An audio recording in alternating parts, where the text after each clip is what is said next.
वातात्मजं वानरयूथमुख्यं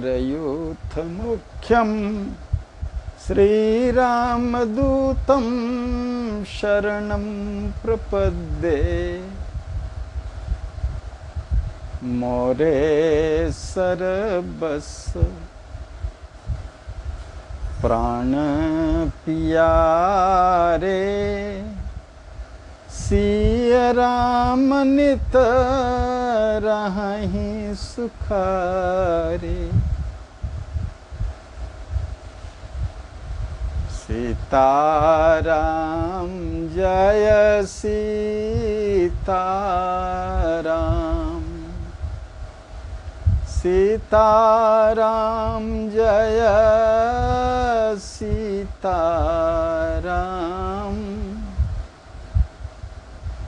सीताराम जय सीताराम, सीताराम जय सीताराम, सीताराम जय सीताराम,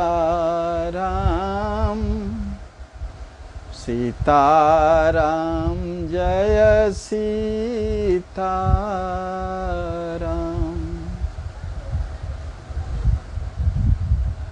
आज की पुण्य बेला पर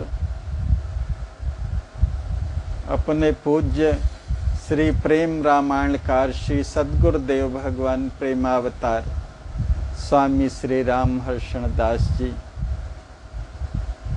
के जन्म बधाई महोत्सव के शुभ अवसर पर श्री प्रेम रामायण की कथा का प्रारंभ अवध धाम स्थित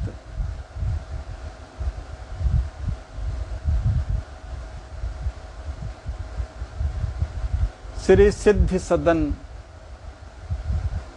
में श्री सिद्धि सदन बिहारणी बिहारी जी के सामने श्री सद्गुरुदेव भगवान और श्री हनुमान जी जो राम कथा के और प्रेम रामायण कथा के मुख्य श्रोता हैं, यह प्रेम रामायण जो अपने पूज्य सद्गुरुदेव भगवान की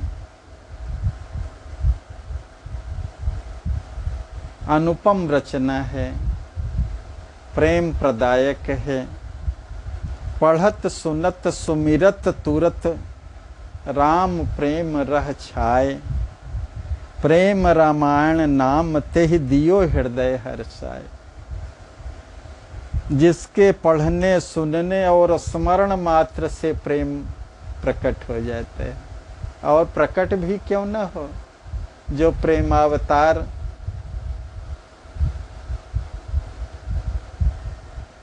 श्री सद्गुरुदेव भगवान के लेखनी से प्रसूत कथा है।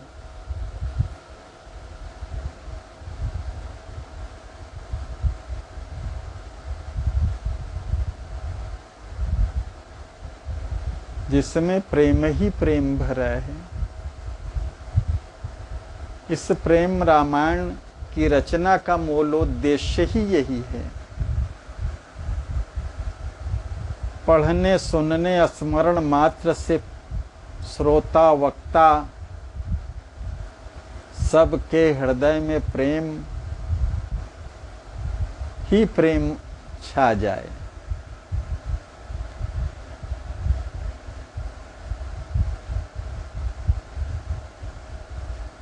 यद्यपि मेरे जीवन में कभी इस तरह की कल्पना भी नहीं थी, किंतु संत गुरु भगवान में अचिंत शक्ति है। किसी भी जीव से किसी भी क्षण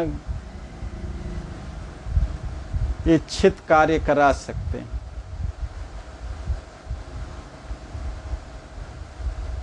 अपने श्रेष्ठ गुरु भाई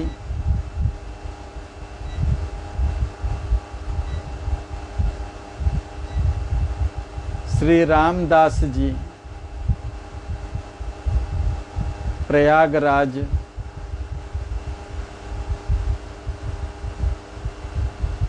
जिनका सांसारिक नाम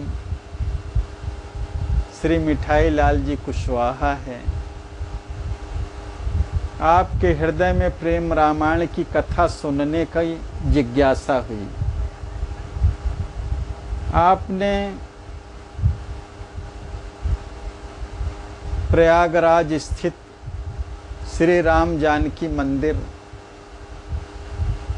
के पूज्य महंत और वर्तमान में श्री श्री 1008 महामंडलेश्वर स्वामी श्री अवध बिहारी दास जी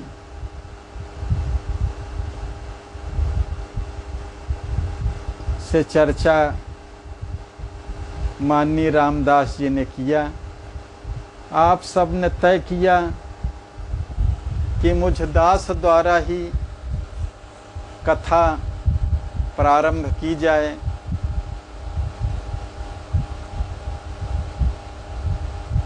तो चर्चा किए, तो आप सबकी इतनी बलवती इच्छा थी कि मैं ना चाहता हुआ भी, और फिर जिसमें भगवान की प्रेरणा है, उर प्रेरक रघुवंश विभूषण, किसी जीव में क्या सामर्थ्य है।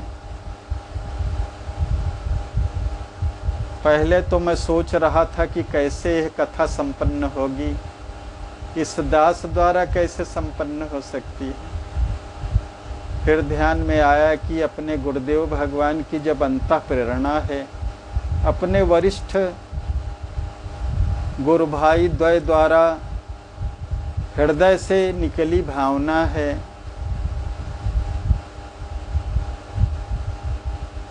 तो संत में, गुरुदेव भगवान में तो अचिंत शक्ति है।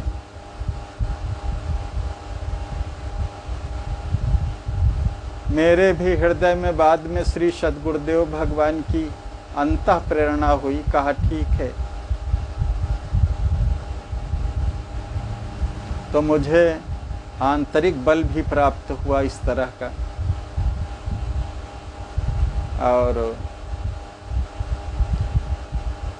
ये सोच करके कि सब गुरुदेव भगवान की जब अंतः प्रेरणा है तो कुछ असंभव तो है नहीं, दास से कथा भी पूरी करा सकते हैं। और जो मूलोद्देश्य है आप सबका, वो उसकी भी पूर्ति हो सकती है।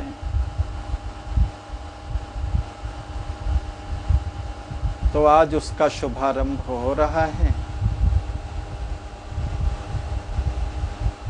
पूज्य संतों में अचिंत शक्ति हुआ करती है, और फिर हमारे गुरुदेव भगवान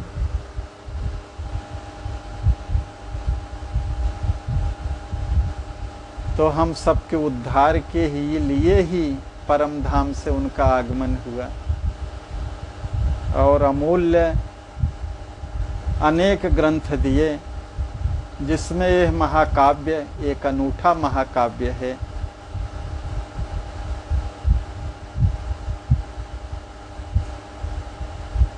ग्रंथों की रचना का जहाँ तक इतिहास है,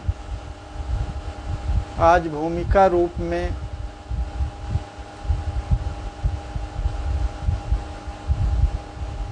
सर्वप्रथम वैदिक ग्रंथों से ही ग्रंथों की रचना है। यद्यपि वैदिक मंत्र अपौरुषेय हैं, मंत्रों को हमारे ऋषियों ने देखा है। जो सूक्त हमारे पूज्य ऋषियों के नाम से मिलते हैं, उन सूक्तों को, मंत्रों को हमारे ऋषियों ने देखा है, रचना नहीं है उनकी। ऋषयो मंत्र द्रष्टारः, ऋषयो मंत्र सृष्टा द्रष्टारः न तु सृष्टारः। ऋषिगण मंत्रों के सृष्टा नहीं है, दृष्टा रहे। फिर उनको संकलित करके वैदिक ग्रंथ के रूप में आज हम उनको प्राप्त करते हैं। चाहे ऋग्वेद हो, चाहे यजुर्वेद हो, चाहे सामवेद हो, चाहे अथर्ववेद हो, उनके विभिन्न सूक्त, विभिन्न मंत्र अपौरुषेय हैं। पुरुषों की संरचना नहीं है तो पुरुषों के समझ से परे भी थी। और भगवान का है जीव अंश है, भगवान ही अपने हैं, हम भगवान के हैं। तो जो अपने हैं, जो इन चक्षुओं से, इंद्रियों से दृश्यमान नहीं हैं, उनको जाना कैसे जाए, उनको देखा कैसे जाए।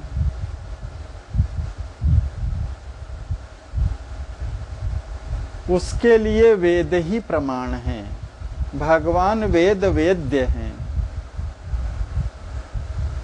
किंतु वेद मंत्र अपौरुषेय होने के नाते सभी लोगों के पहुंच से परे हैं। उनके अर्थ में स्थित होना तो दूर का विषय है, उनका सस्वर पाठ भी सर्वसाधारण के बस का नहीं है।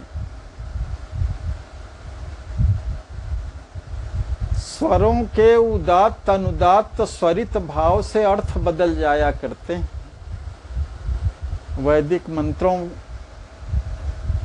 के प्रस्तावना में इंद्र शत्रु शब्द का उदाहरण प्रायः मिलता है।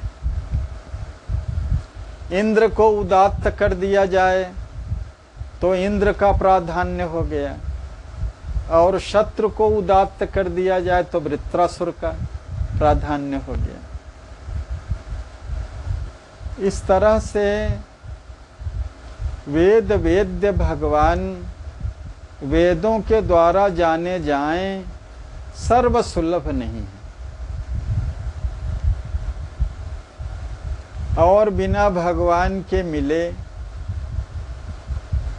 जीव त्रितापों से मुक्त कैसे हो सकते हैं। ब्रह्मा से लेकर के चींटी तक प्रत्येक जीव जन्म से लेकर मृत्यु तक, सुबह से लेकर के शाम तक, प्रतिक्षण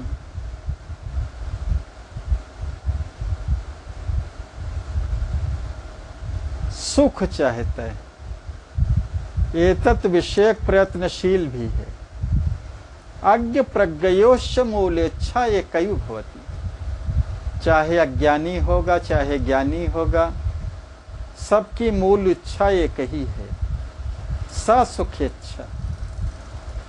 वो इच्छा क्या है? सुख प्राप्त करने की इच्छा।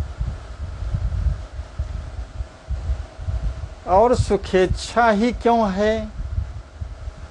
जो आनंद का अंश है, परमानंद का अंश जो ठहरा, आनंदांशेन जाता। ईश्वर अंश जीव अविनाशी, चेतन अमल सहज सुख राशि। ममैवांशो जीव लोके जीव भूत सनातन।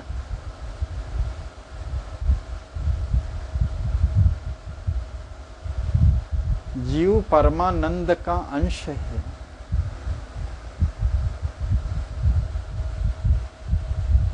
चेतन है, अमल है, सहज सुख राशि है, आनंद सिंधु सुख राशि का अंश है। इसलिए सतत अनंत काल से आनंद में की खोज कर रहा है। अब प्रश्न उठता है कि जब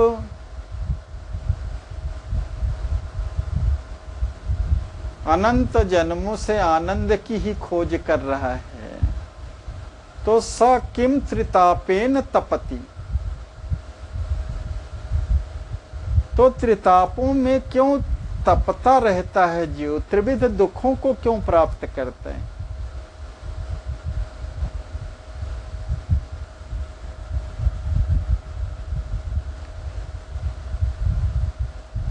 इसके उत्तर में कहते हैं तस्यान्वेषणम मृग मरीचिकावत।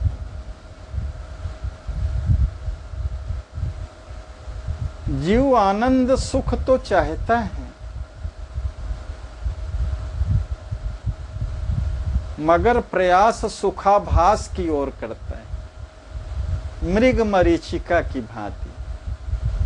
प्यासा मृग दोपहर में, तपती दोपहरी में बालुका में उठते हुए सूर्य किरणों को जल समझ करके दूर से देख करके उसकी ओर भाग करके जाता है और निराशा ही हाथ लगती है।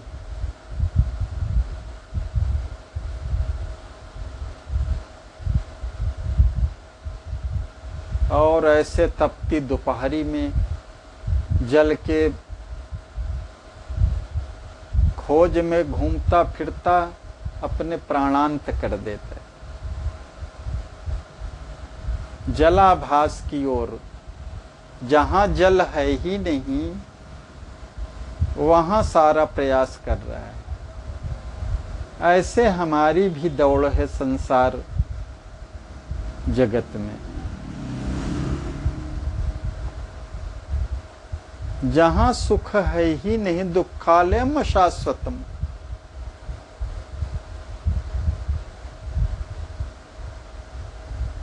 भगवान के सिवा अन्यत्र कहीं सुख और आनंद नहीं है।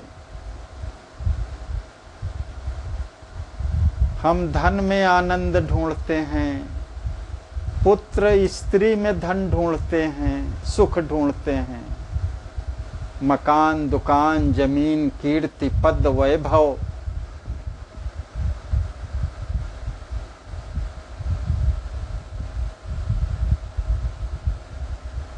हमें लगता है कि मुझे धन मिल जाए तो सुख मिल जाएगा, आनंद की प्राप्ति हो जाएगी, मकान, दुकान, उच्च पद प्राप्त हो जाए, कीर्ति वैभव प्राप्त हो जाए।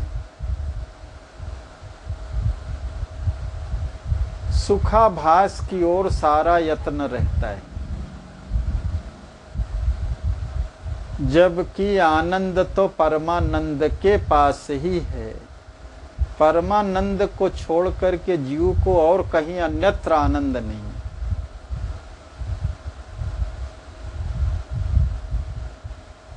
इसलिए जन्म से मृत्यु तक किया गया सारा प्रयास अभाव में ही बीत जाता है। कामनाओं की पूर्ति नहीं हो पाती, सांसें पूरी हो जाती हैं। इसीलिए उन कामनाओं की पूर्ति हेतु पुनरपि जननम पुनरपि मरणम, आवागमन ही मुख्य दुख का कारण।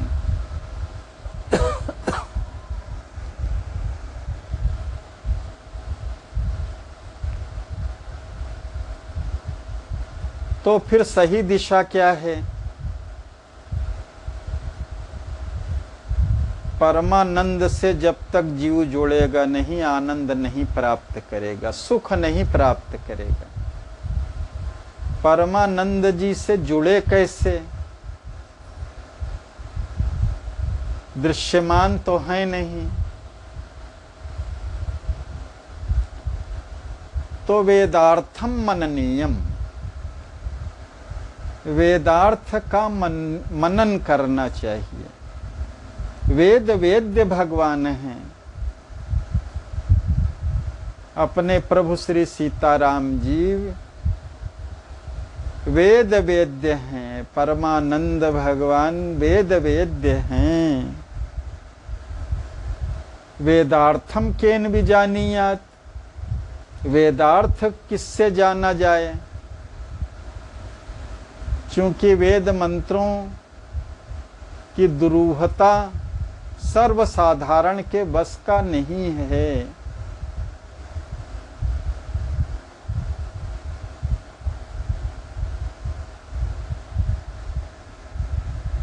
इतिहास पुराणाभ्याम, इतिहास और पुराणों के द्वारा वेदार्थ जाना जा सकता है।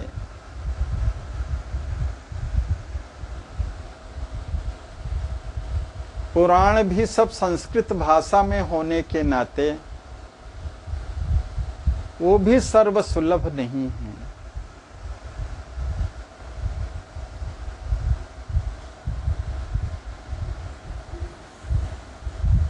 दोनों के मध्य में फिर कौन विशेष रूप से है? इतिहास उभयोर मध्य इतिहास प्रबल, दोनों के मध्य में इतिहास प्रबल है। इतिहास भी दो हैं, रामायण महाभारतौ चेतिहासद्वयम्, ये दो इतिहास हैं, रामायण और महाभारत। उभयोरनयो रामायणैव श्रेष्ठ, दोनों में कौन श्रेष्ठ है? रामायण श्रेष्ठ है। क्योंकि वेद वेद्य परब्रह्म परमात्मा पुरुषोत्तम भगवान का अवतार, जैसे श्री चक्रवर्ती दशरथ जी के यहाँ पुत्र रूप में राम जी के रूप में प्रकट हुए, उसी प्रकार वेद स्वयं प्राचेत श्री वाल्मीकि जी के मुख से रामायण रूप में अवतरित हुआ। वेद वेद्ये परे पुंसी जाते दशरथात्मजे, वेदः प्राचेतसादासीत् साक्षात रामायणात्मना।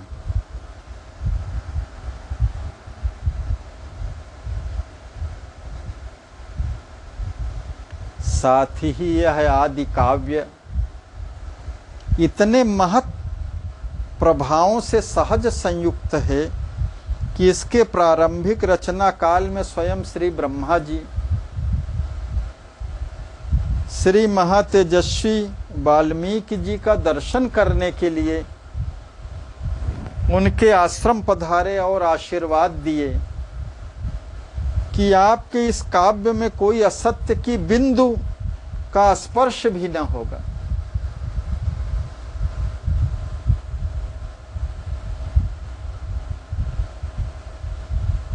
आजगाम ततो ब्रह्मा लोक कर्ता स्वयं प्रभु, चतुर्मुखो महातेजा द्रष्टुम तम मुनि पुंगवम।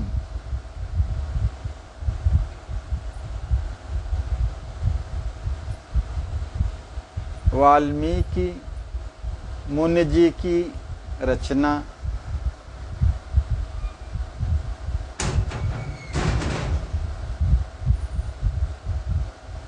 श्री वाल्मीकि रामायण आदि महाकाव्य है।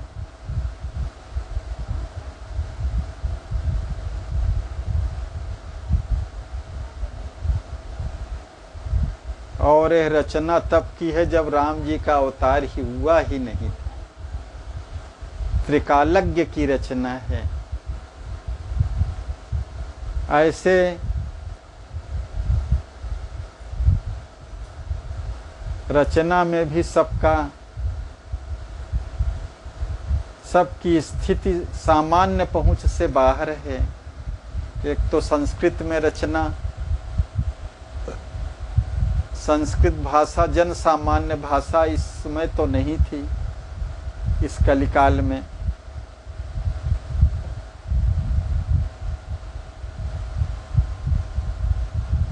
तो वाल्मीकि जी ही तुलसी के रूप में अवतरित हुए इस कलिकाल में और श्री रामचरितमानस की रचना किए, जो जन सामान्य की भाषा में रचना है। और उसका प्रभाव यह हुआ कि घर घर में, प्रत्येक घर में, प्रत्येक व्यक्ति के हृदय में श्री रामचरितमानस की चौपाई विद्यमान है, दोहा विद्यमान है।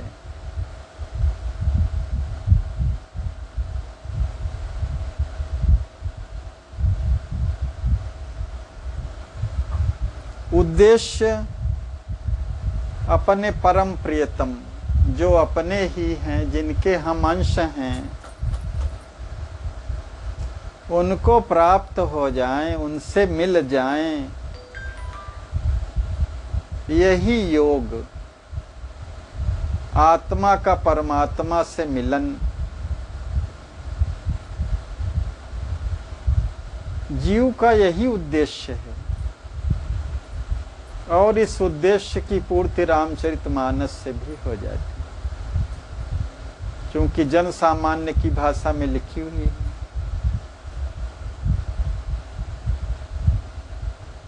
हमारे सरकार ने जो प्रेमावतार हैं, श्री प्रेम रामायण की रचना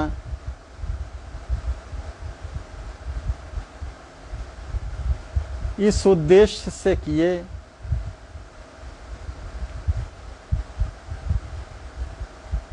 सांप्रतम मैथिल सख्य पीठ, मैथिल सख्य भाव के साहित्य उपलब्ध नहीं है।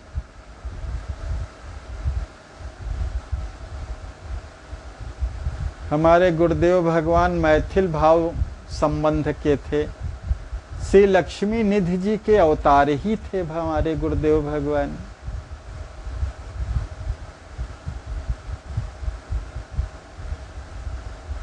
मिथिला भाव के सहज प्रदाता हमारे गुरुदेव भगवान, जो प्रेम परम प्राप्य है, भगवान राम की तरह परम प्राप्य है। जैसे राम जी परम प्राप्य हैं, वैसे प्रेम भी परम प्राप्य है। राम जी की भी व्यापकता है, प्रेम की भी व्यापकता है। इसलिए हमारे गुरुदेव भगवान ने प्रेम रामायण की रचना किए।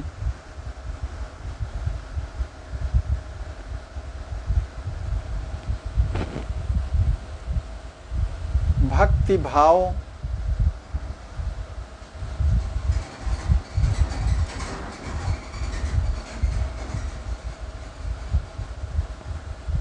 परम प्रेम रूपा है, अमृत स्वरूपा च।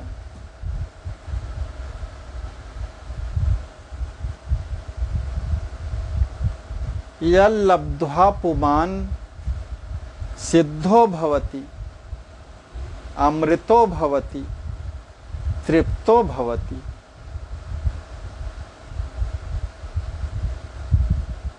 अनंत काल से अपने परम प्रियतम से बिछुड़ा जीव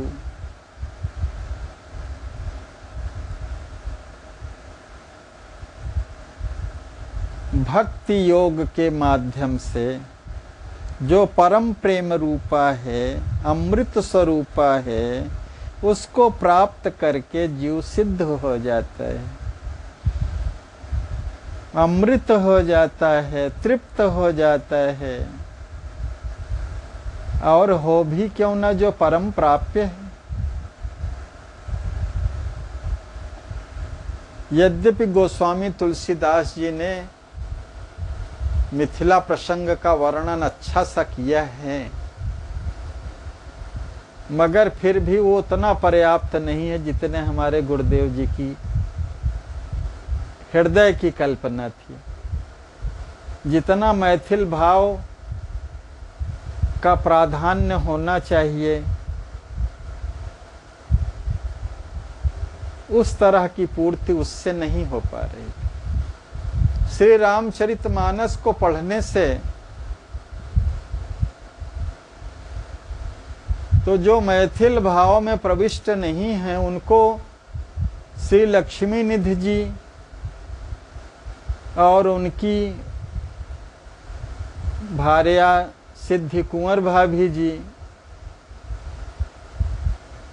का उल्लेख नहीं है।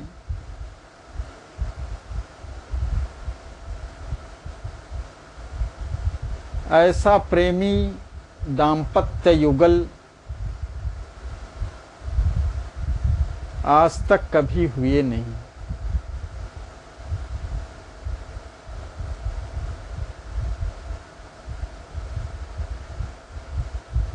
तो इस प्रेम भाव को सर्वोपरि स्थान दे करके मिथिला भाव को सर्वोपरि स्थान प्राप्त हो, और भगवान सहज प्राप्य हैं इसमें।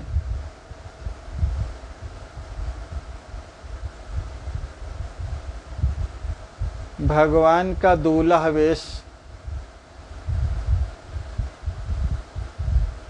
मिथिला की अभीष्ट झांकी है भगवान की।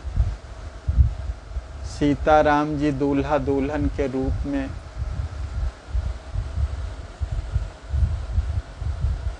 विवाह मंडप में विराजमान हैं। यही दिव्य झांकी है।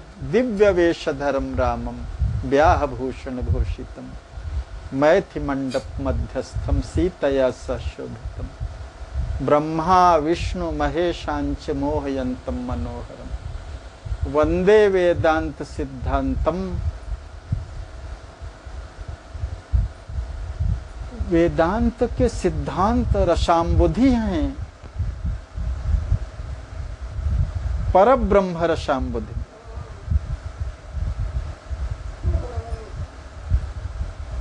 और मिथिला में सहज प्राप्य भी हैं।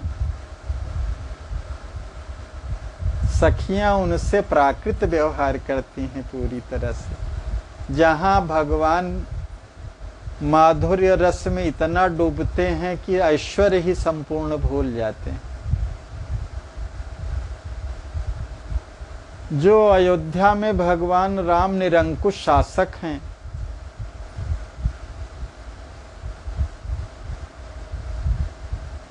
वही मिथिला में सियाजू की सखियों के इशारे पर नाचते हैं।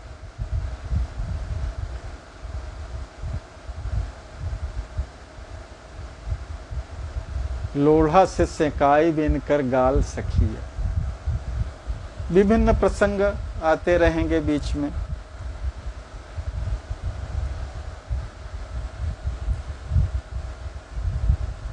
तो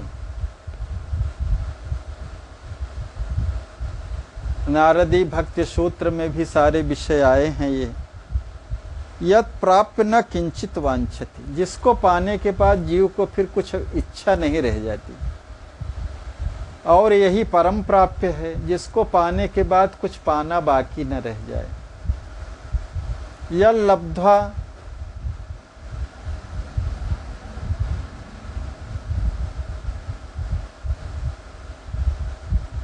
यम लब्ध्वा नापरम लाभम मन्यते नाधिकम ततः।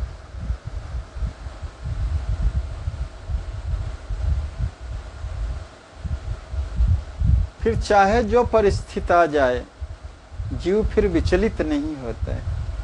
परमाश्रय जो प्राप्त कर लिया,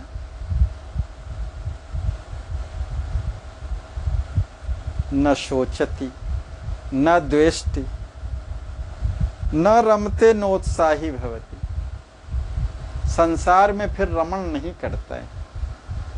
सांसारिक वस्तुओं की प्राप्ति में उत्साही भी नहीं होता है।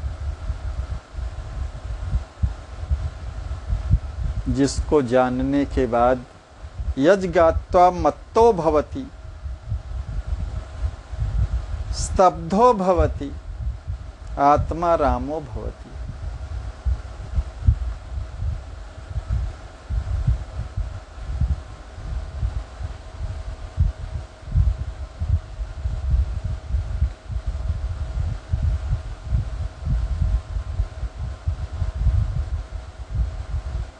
श्री प्रेम रामायण की कथा वस्तुतः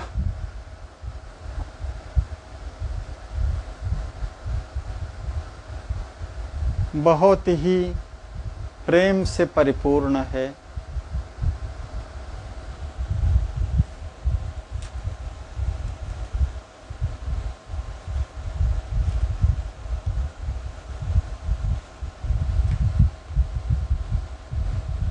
श्री रामचरितमानस की भांति यह भी 7 कांडों में विभक्त है। पहला मिथिला कांड है, दूसरा साकेत कांड है, तीसरा चित्रकूट कांड है, चौथा वन विरह कांड है, पांचवा संप्रयोग कांड है, छठा ज्ञान कांड है और 7वां प्रस्थान कांड।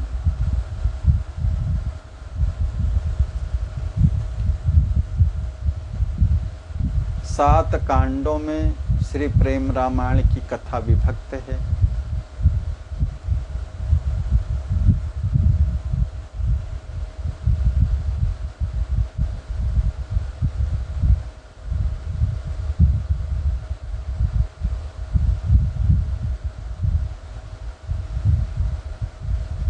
वैदिक ग्रंथों की परंपरा से लेकर के यद्यपि रामायण आयन जो है वो चरित्र का भी भावार्थ है। आयन माने घर भी होता है, चरित्र भी होता है। ऐसा ग्रंथ जो भगवान का घर ही है अथवा भगवान का चरित्र है, राम जी का चरित्र है, सीता राम जी का चरित्र है। प्रेम रामायण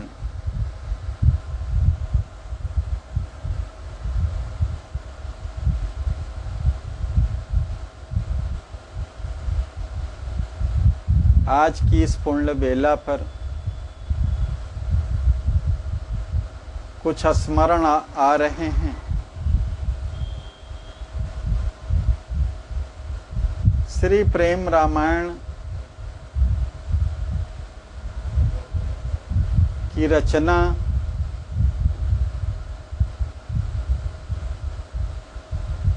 तिरसठ वर्ष पूर्व हुई। 63 वर्षों में श्री प्रेम रामायण की कथा संपूर्ण रूप से नहीं प्राप्त है। तो आप सब पूज्य गुरु भाइयों की इच्छा हुई कि क्रमबद्ध रूप से श्री प्रेम रामायण की कथा संपूर्ण रूप से आ जाए। उस दिशा में पहले तो अनुवाद ही नहीं प्राप्त था।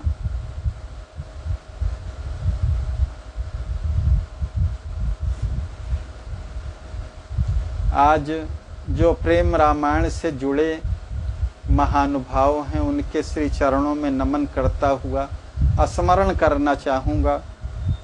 श्री प्रेम रामायण की टीका जो अपने सरकार के सेवा में युगल दंपति हमेशा से रहे, श्रीमती सिया सहचरी जी, जिनका नाम श्रीमती रत्न प्रभा कुलकर्णी था, तो सिया सहचरी जी ने टीका किया। अपने नरेंद्र जी जो वर्तमान में सर्वोत्तम बहुमुखी प्रतिभा संपन्न तबला भी बजाते हुए उत्सवों में देखे जाते हैं, श्री प्रेम रामायण के 2 टीकाकारों के श्री चरणों में नमन करता हुआ इस पुण्य बेला पर उनका स्मरण करना चाह रहा हूं।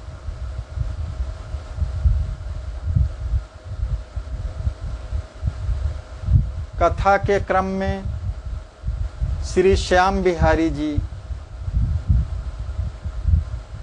सर्वप्रथम उनको बहुत कंठस्थ था, कथा बोलने की शुरुआत किए। कुछ थोड़े समय के लिए ही किए, इस समय नहीं है। उनके श्री चरणों में मैं नमन करता हुआ स्मरण करता हूँ। श्री प्रेम रामायणम मंदिर की स्थापना किए चित्रकूट के राम घाट में अपने सरकार के कृपा पात्र पूज्य संत स्वामी श्री रामकृष्ण दास जी वेदांती वो प्रेम रामायण की कथा बोले। श्री प्रेम रामायण जयंती समारोह में भी उनकी कथा हुई और सरकार के शताब्दी समारोह में। दोनों अवसरों पर जो नवान पारायण था उसमें मैं भी शामिल रहा पाठकर्ता के रूप में।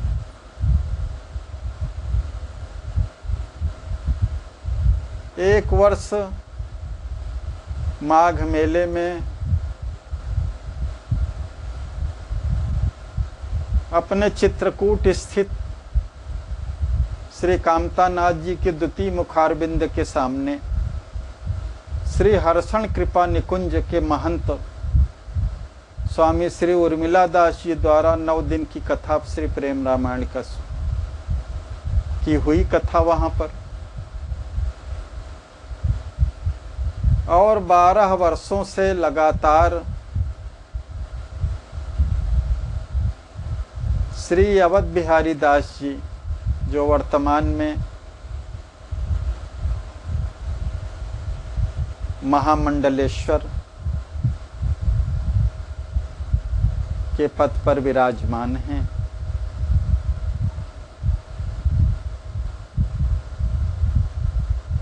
बारह वर्षों तक अनवरत नवान पारायण में भाग लेने का सुअवसर प्राप्त हुआ और 9 दिनों तक लगातार 12 वर्षों तक कथा सुनने को भी मिली।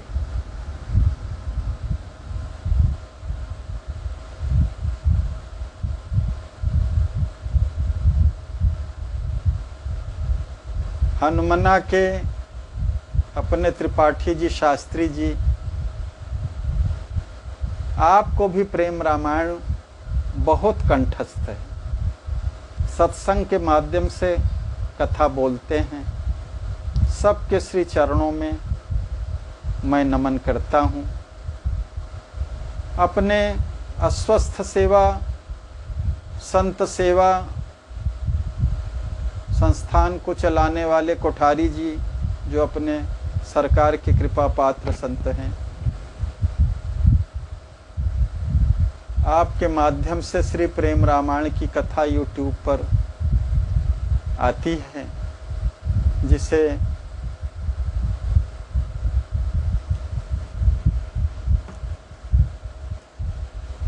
नाम स्मरण में नहीं आ रहा है।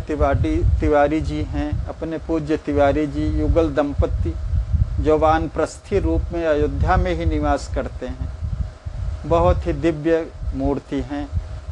आपके द्वारा श्री प्रेम रामायण की कथा कुछ उपलब्ध हैं, किंतु क्रमबद्धता का अभाव है।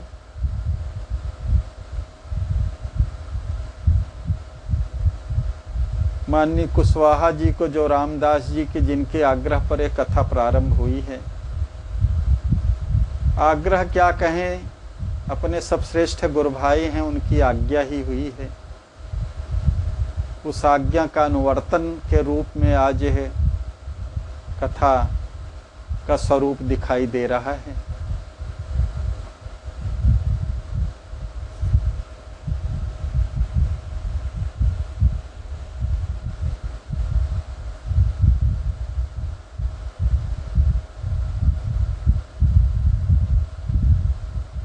श्री प्रेम रामायण के वक्ता श्री लखनलाल जी हैं। लखनलाल जी पूरे रामचरितमानस के ऐसे पात्र हैं जिनका परम प्रियतम राम जी से कभी बिछो नहीं हुआ। सभी पात्रों का तो कहीं ना कहीं कुछ अल्पकाल के लिए ही सही बिछो हुआ है, मगर लखनलाल जी का कभी राम जी से बिछो नहीं हुआ। एकमात्र पात्र हैं ऐसे प्रेम रामायण के वक्ता हैं और श्रोता जो राम कथा के परम रसिया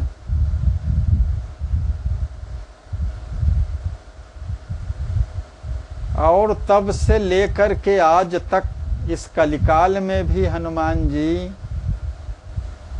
जहाँ भी कथा होती है वहाँ विराजमान हो जाते हैं। सर्वप्रथम जाते हैं और सर्व से अंत में वापस लौटते हैं।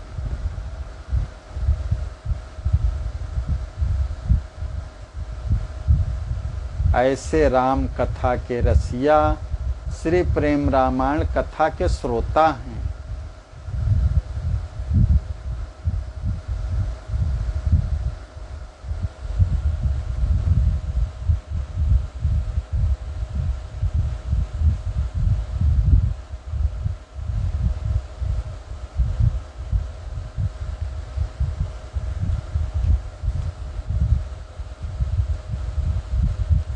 जब लखनलाल जी वक्ता हैं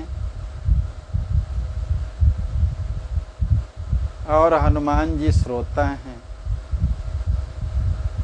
तो प्रेम रामायण की कथा सामान्य होगी, दिव्याति दिव्य होगी।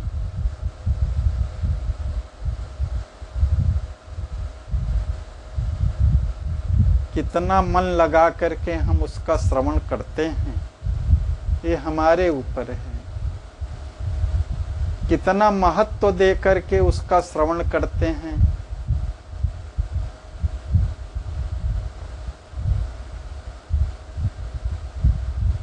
श्रवण की योग्यता भी गोस्वामी जी के शब्दों में श्रोता वक्ता ज्ञान निधि कथा राम की गूढ़ किम समझे यह जीव जड़ कलिमल ग्रसित विमूढ़।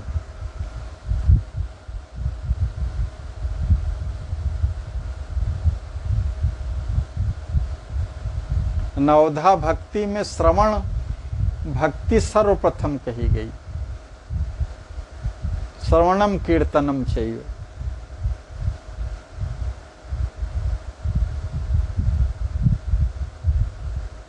जिनके श्रवण समुद्र समाना भर ही निरंतर हो ही न पूरे।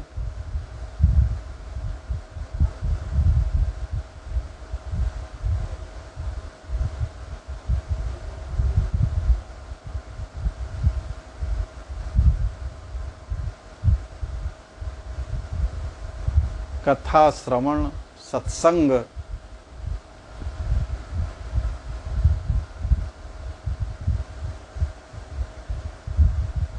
बिना भगवान की कृपा के भी संभव नहीं होता है।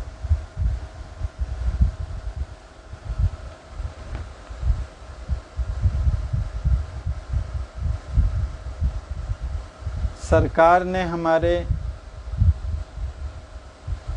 कथानक तो कहा ही है, लिखा ही है, मगर उद्देश्य जो मूलोद्देश्य था ग्रंथ की भूमिका में सरकार ने लिखा है कि मूलोद्देश्य है आध्यात्मिक भावों को प्रकट करना। गीता में भी कहा गया है, भगवान ने कहा अपने श्रीमुख से, अध्यात्म विद्या विद्या नाम। जितनी भी विद्याएं हैं उसमें मैं अध्यात्म विद्या हूं। भगवान जो है उसका तात्पर्य है कि उसकी श्रेष्ठता है। एक दो उदाहरण देकर के सरकार कहते हैं,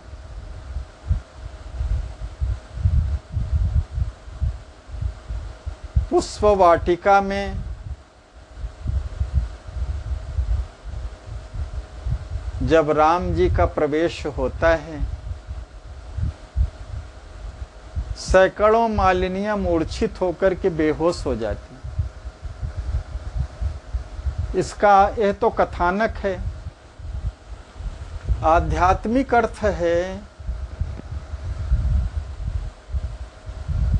जब जीवात्मा के हृदय रूपी पुष्प वाटिका में राम जी का प्राकट्य होता है तो सारी चित्त वृत्तियां शांत हो जाती।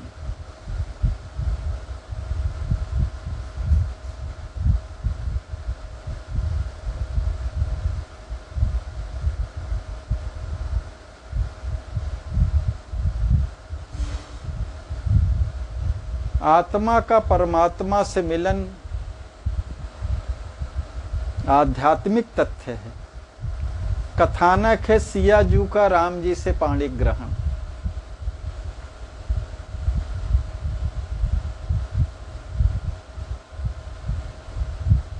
ये भी कल्पना, अयोध्या में सिद्ध सदन का होना, मिथिला का बसना, सिद्ध सदन की स्थापना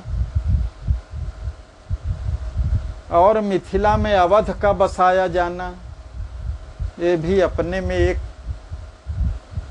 मूलभूत विषय है। फिर प्रसंग आने पर चर्चा होगी उसकी।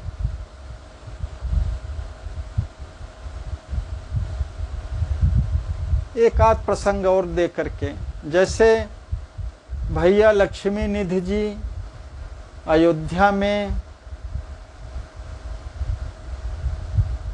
जब जाते हैं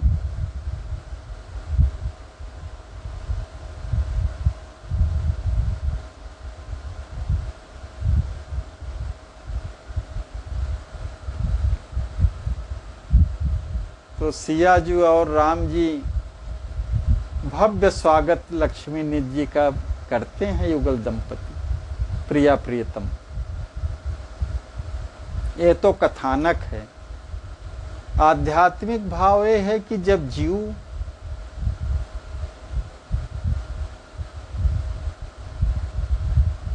जो परम प्रेम का ग्राहक है, जब साकेत धाम में प्रवेश करता है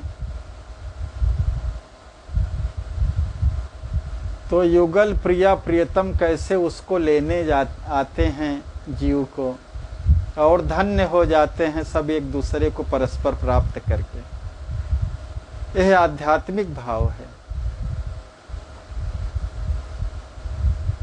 तो समय समय पर जो भी प्रसंग रहेंगे, सरकार की जैसी प्रेरणा होगी, आध्यात्मिक भावों को, प्रेम रामायण के कथानक का जो आध्यात्मिक भाव है उसको भी प्रकट करने का प्रयास रहेगा।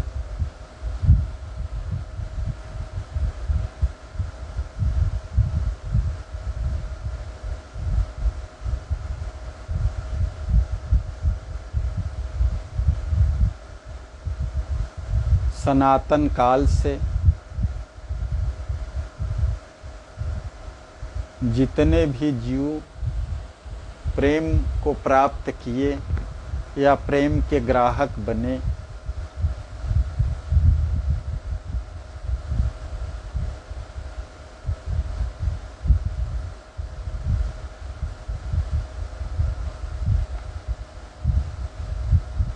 सबके श्री चरणों में मस्तक नवा करके प्रेम रामायण की कथा के शुभारंभ के अवसर पर जो परम प्राप्य है उसी की प्राप्ति हेतु कामना करते हुए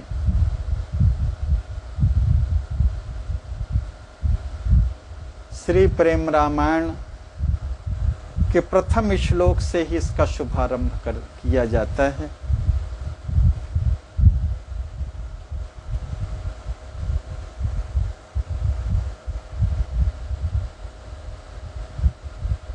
वक्ता श्रोता के श्री चरणों में भी नमन करते हुए अंजनी नंदनम वीरम सुमित्रा नंदनम तथा वंदे श्रोता सुवक्तारौ प्रेम रामायणस्य च।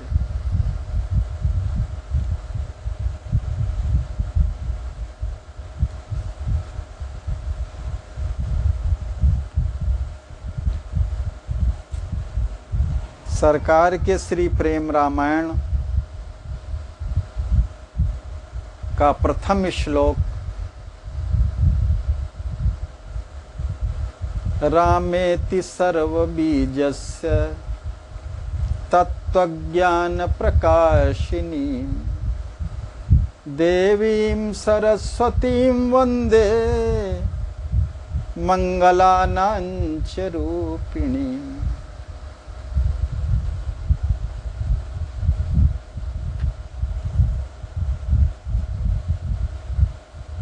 यह श्लोक अनुष्टुप छंद में रचित है। इस पर ध्यान आता है, अनुष्टुप छंद ही आदि काव्य वाल्मीकि रामायण जी की रचना का प्रथम श्लोक है। और प्रथम श्लोक जो आदि श्लोक कहलाता है वो भी अनुष्टुप छंद में है, जो मुनि जी के हृदय से, मुख से, वाणी से अकस्मात ही फूट पड़ा था।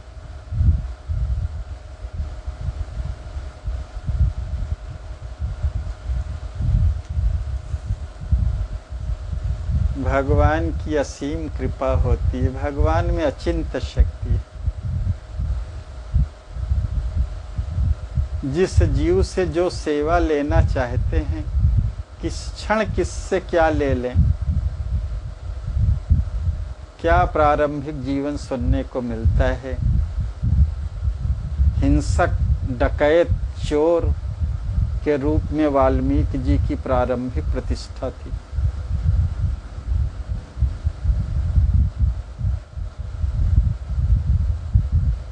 जो मनुष्यों की हत्या करके उनका माल लूट लेते थे, आज भगवान की ऐसी असीम कृपा हुई कि क्रौंच जोड़े नदी के किनारे गए थे।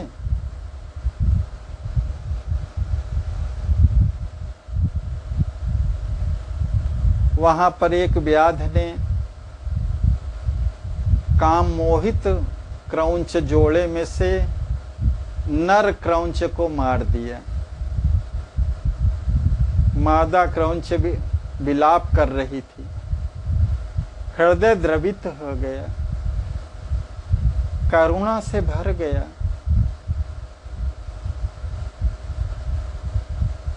हृदय से वाणी निकल पड़ी। अकस्मात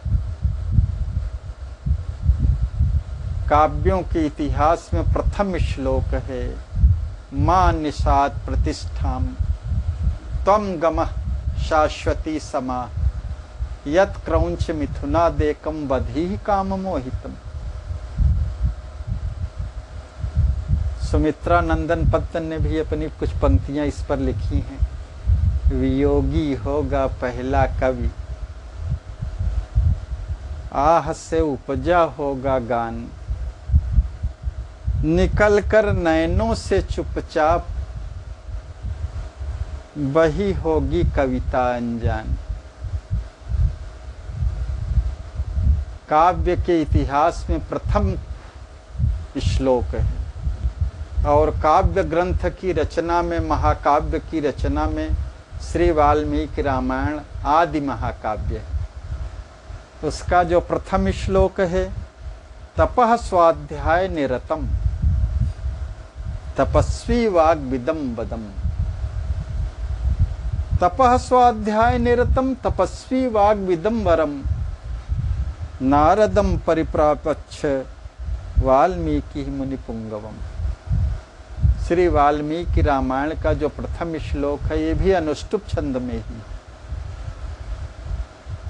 और जब वाल्मीकि जी ही तुलसी के रूप में आए, वाल्मीकि तुलसी भय, तो स्मरण रहा होगा श्री रामचरितमानस की रचना करते समय भी जो प्रथम श्लोक दिया, वर्णा नाम अर्थ संघा नाम रसा नाम छंदसामपि मंगला नाम च कर्तारौ वंदे वाणी विनायकौ। अनुष्टुप छंद में श्री रामचरितमानस की रचना का प्रारंभ है। शायद हमारे गुरुदेव भगवान ने भी श्री प्रेम रामायण की रचना अनुष्टुप छंद में ही प्रारंभ किए। रामेति सर्वबीजस्य तत्वज्ञान प्रकाशिनी देवीं सरस्वतीं वंदे मंगलानांच रूपिणीं।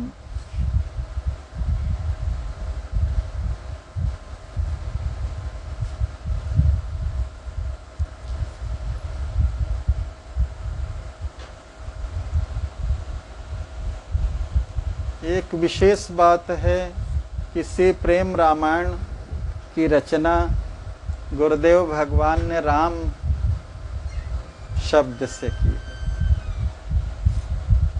और करें भी क्यों ना। राम बीज जो है, रामेति सर्व बीजस्य, सभी मंत्रों के, सभी वेदों के, ब्रह्मा विष्णु महेश के, अखिल ब्रह्मांडों के अखिल ब्रह्मा विष्णु महेश, उनकी जितनी यावत शक्तियां हैं सबके बीज रूप में राम ही हैं। रामेति सर्व बीजस्य, जैसे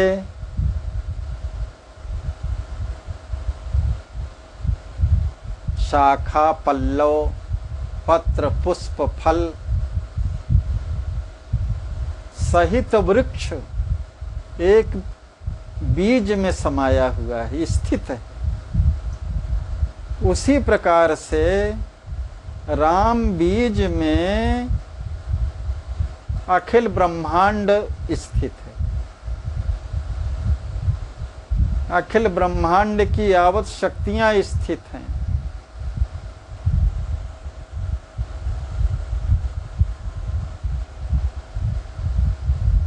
फिर यह विषय आएंगे बीच में, उस पर विस्तार से चर्चा होगी। सर्वमूल मंत्रों की बीज स्वरूप श्री राम जी के परतत्व के यथार्थ ज्ञान को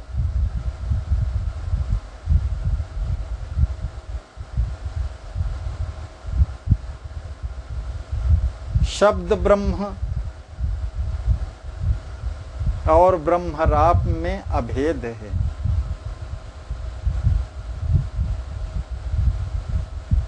शब्द राम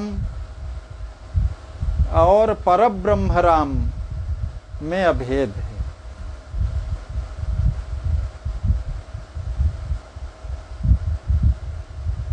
राम बीज का रकार वाचक है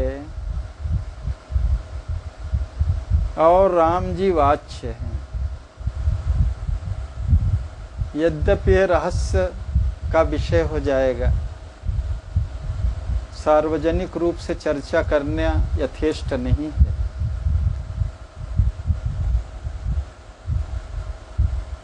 सर्वमूल मंत्रों के बीज स्वरूप श्री राम जी के परतत्व के यथार्थ ज्ञान को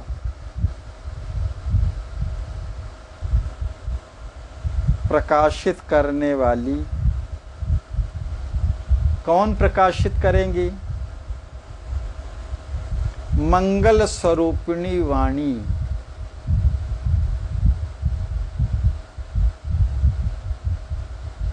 प्रेम रामायण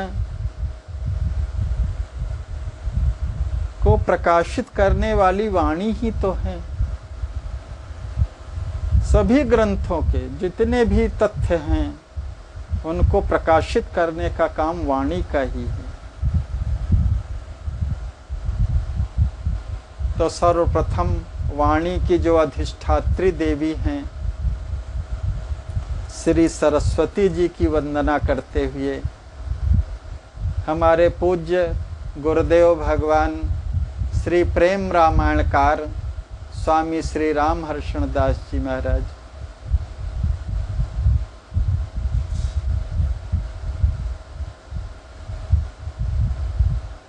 जिनकी अहेतुकी कृपा से दासत्व की प्राप्ति हुई, जो परम प्राप्य है साधना की स्थिति में, और मैथिल भाव प्राप्त श्री प्रेम रामायण की रचना, जो एक एक वाक्य में, एक एक शब्द में प्रेम मूर्त रूप से प्रवाहित है। प्रेम की धारा अविरल प्रवाहित है इस ग्रंथ में। यद्यपि अध्ययन तो बहुत नहीं हुआ, किंतु 14 बार नवान पारायण करने का सौभाग्य अवश्य में वो प्राप्त हुआ।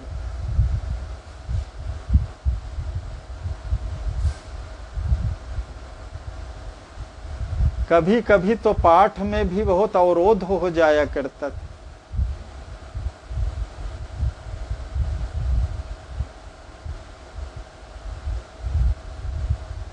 कुछ ऐसे प्रसंग हैं जहां प्रेम मूर्त रूप में प्रकट हो जाते, और प्रकट भी क्यों ना हो।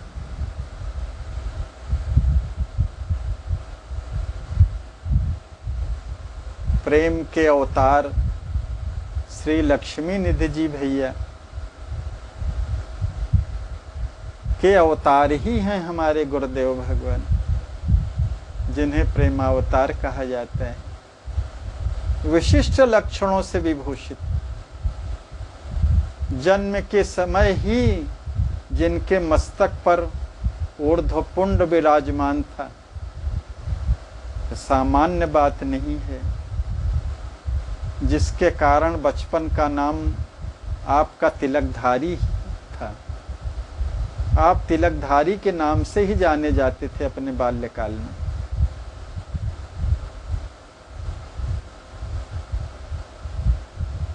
दसों अंगुलियों में चक्र के चिन्ह वैशिष्ट्यपूर्ण है।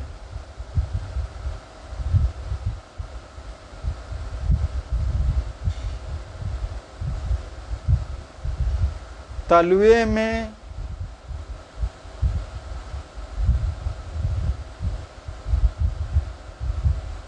पूरी ऊर्ध्व रेखा,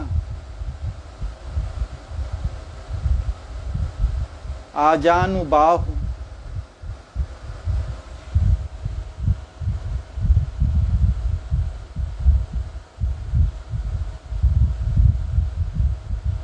हमारे गुरुदेव भगवान के उदात्त चरित्र को प्राकृतिक रूप से, मूल रूप से कहने में समर्थ है। और फिर बाद में जो वैशिष्ट रहे वो कहा जा सकता है कैसे? फिर क्रमबद्ध रूप से जब विषय आएगा,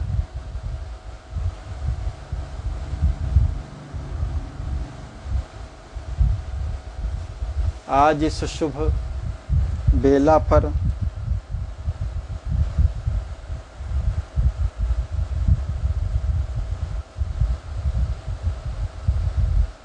श्री प्रेम रामायण के शुभारंभ के काल में अपने पूज्य संत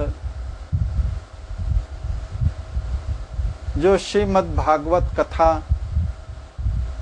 अनेक पुराणों की कथा, श्री राम नाम महिमा, तीर्थों के बारे में सजीव सचित्र चित्रण कथा के माध्यम से आपका YouTube पर आता है और स्पष्ट रूप से आता है।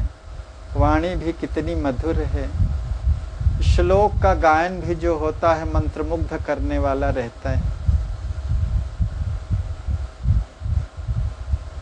आज आपके संरक्षण में कथा का शुभारंभ हो रहा है। आपकी उपस्थिति में आपकी कृपा प्राप्त हो रही है।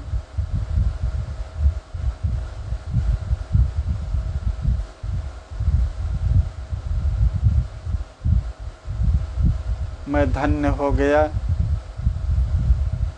आप सबके श्री चरणों में बैठ करके, और इस बात से भी आह्लादित हूँ, यद्यपि कभी मुझे कल्पना नहीं थी इस बात की कि सरकार श्री प्रेम रामायण की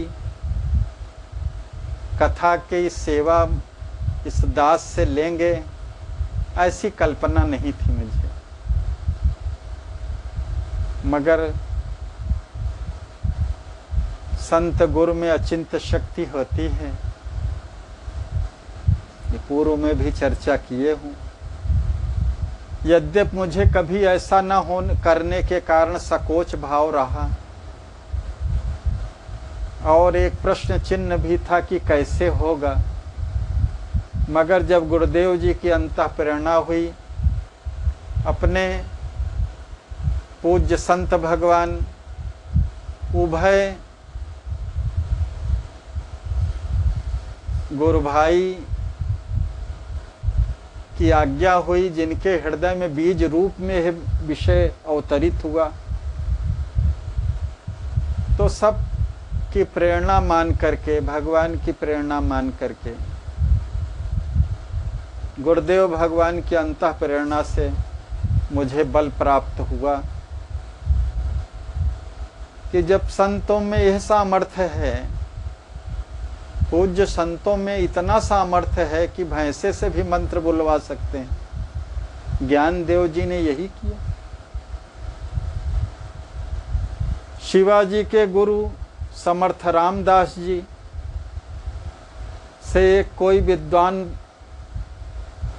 जिससे ज्ञान का अहंकार था, वो शास्त्रार्थ करने आया। उसकी भी बहुत ख्याति थी। तो एक अपने शिष्य को एक गोला बना करके रेखा खींच करके उसमें बैठा दिया, कहा शास्त्रार्थ करो।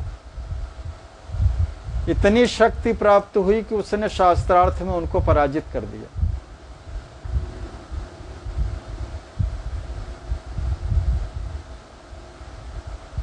संतों में अचिंत्य शक्ति है। संत भगवान में कोई भेद नहीं है।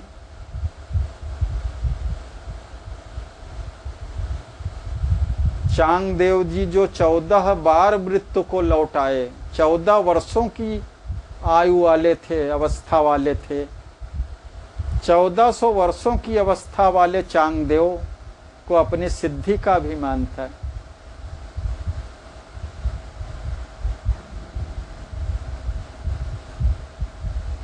ज्ञानदेव जी से मिलने आए, सिंह की सवारी और सर्प की लगाम लेकर के। ज्ञानदेव जी अल्पवय थे, मगर भगवत प्राप्त संत थे, प्रेम के ग्राहक थे।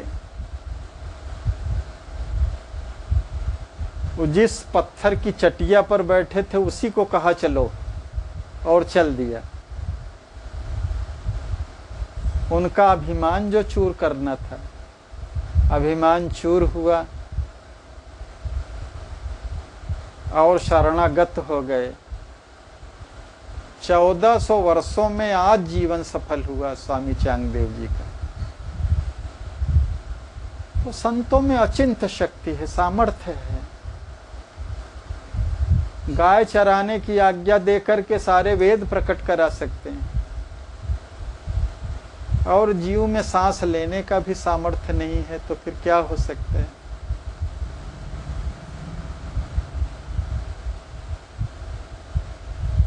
तो अपने परमाश्रय श्री सीताराम जी से, गुरुदेव भगवान के शरण में रह करके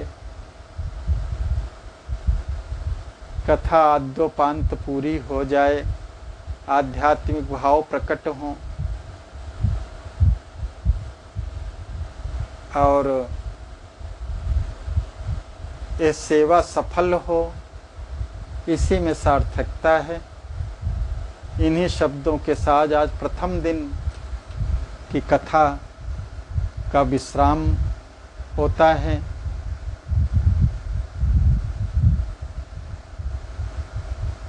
गुरुदेव भगवान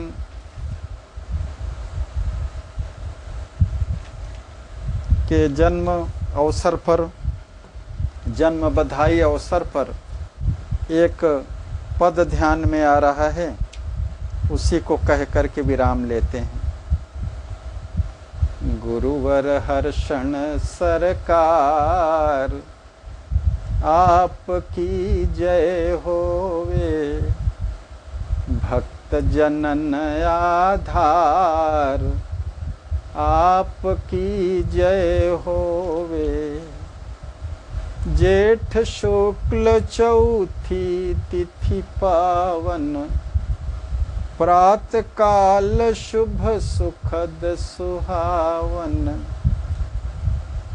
लक्ष्मी निधि के अवतार, आपकी जय होवे। पौड़ी भूमि मिथिला सम पावन, जहाँ प्रगटे रानी माँ के लालन, पिता जीवन को आनंद पार, आपकी जय होवे। घर घर आनंद मोद बधाए, गृह आंगन सब भांति सजाए, जन जन में परस्पर प्यार, आपकी जय होवे। अबीर गुलाल इत्र बरसत हैं, चहुदिश सब अति हर्षत हैं, परम प्रेम अवतार, आपकी जय होवे। पौड़ी मिथिला हुई धन्य धन्या, जहाँ प्रगटे गौरांग चैतन्य, आए करने उद्धार, आपकी जय होवे। ग्रंथानेक की सहज ही रचना, प्रेम प्रदायक भव दुख हरना, श्री प्रेम रामायण कार, आपकी जय होवे। मिथिला भाव के सहज प्रदाता, प्रेम पूर्ण रोमांचित गाता, सीताराम युगल पद प्यार, आपकी जय होवे। सिया भ्रातृभाव में रहते, सात्विक चिन्ह सदा ही बसते, अविरल प्रेम की धार, आपकी जय होवे। कुंवर हमहू हैं धन्य धन्या, आश्रय जाके को न अन्या, बारंबार बलिहार, आपकी जय होवे। गुरुवर हर्षण सरकार, आपकी जय होवे। भक्त जनन आधार, आपकी जय होवे। आज की इस पुण्य बेला पर सिद्धि सदन में भी जन्म बधाई का एक पद हो गया। इसी पद के साथ श्री सीताराम नाम 2-4 बार संकीर्तन, फिर वाणी को विराम। सीताराम जय सीताराम, सीताराम जय सीताराम, सीताराम जय सीताराम, सीताराम जय सीताराम। श्री सीतारामार्पणमस्तु, श्री सद्गुरुदेवार्पणमस्तु।